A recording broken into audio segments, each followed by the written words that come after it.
Welcome to the Museum of Aquarium and Pet History.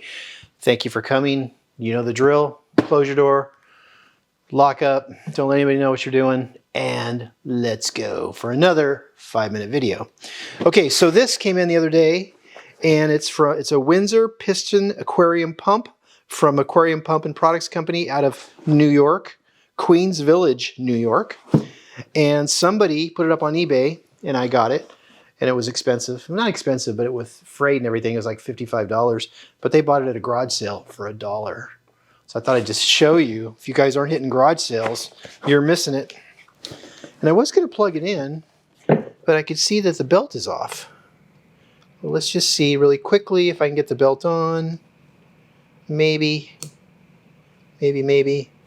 Ugh. Okay, maybe. All right. There we go. Belt is on. We're just going to see if this little baby works. Did the museum get their money's worth? Hey, there it goes. Yep, I can feel the air. So what's crazy is piston pumps started around 1915, and they're still making them today. Unless Supreme has stopped making them. But as far as I know, Supreme still makes and sells piston air pumps. Maybe I'm wrong, but I knew up until about 10 years ago they were making them. So that is a cool piston air pump. And I just wanted to show you really quick. We talked about backgrounds, and I talked about how there's sometimes odd backgrounds that you can find that kind of are flash in the pan. They come and they go. This was made by Spot brand, so it's imported from China. But it was a background that you put inside the tank, made of resin, and then you had this cave effect. So kind of cool, actually. Nice little cave effect background from Spot.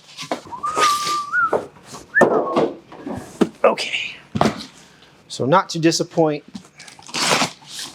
all my friends that have different collecting interests, we got this little one here.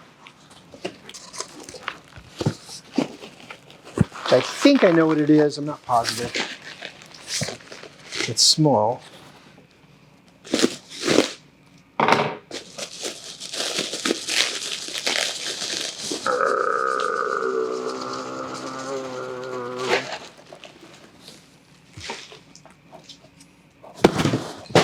All right. Okay.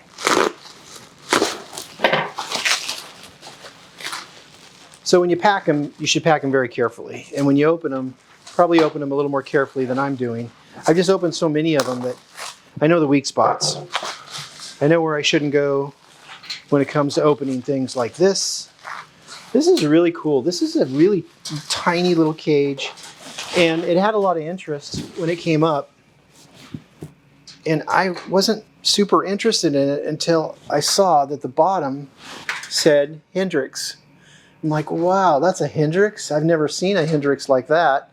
And it's got these little flappers right here.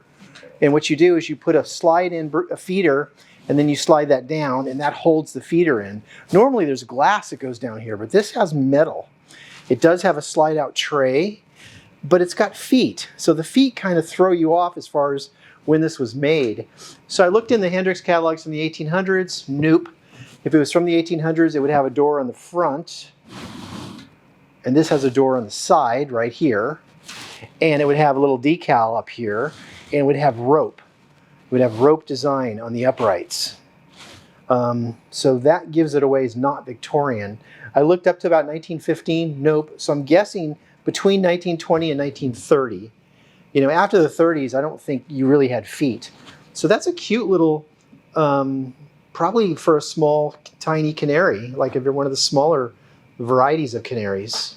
Needs a little TLC, but we will fix that up. This, I always love when they put a thank you card inside from Dandelion Dames Vintage. How cool. Dandelion Dames. Thank you. And this is rare. This is a square robin cup from OL and Company. This went to a very large robin cage, which they made from the 1800s when they started up until probably 1920s, 1930s. But you don't find these big milk glass robin cups. They're very, very, very rare. And I'm just going to open one more thing to show you today, because I thought this was really, really cool.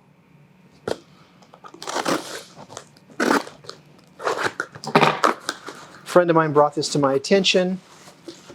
Thank you for doing that. And whoop. Okay, so everybody smoked back in the 60s and 70s, especially in the pet industry. And so we've got a big collection, not big, probably a couple dozen ashtrays that are embossed with different companies or pet shops. This is Siebert Pet and Garden Shop, and it's also a chinchilla farm with a picture of a chinchilla in the middle. I thought that was so damn cool. So, in any case, that's that. That's what we have this week, folks. I hope you enjoyed it, and we will see you again next week.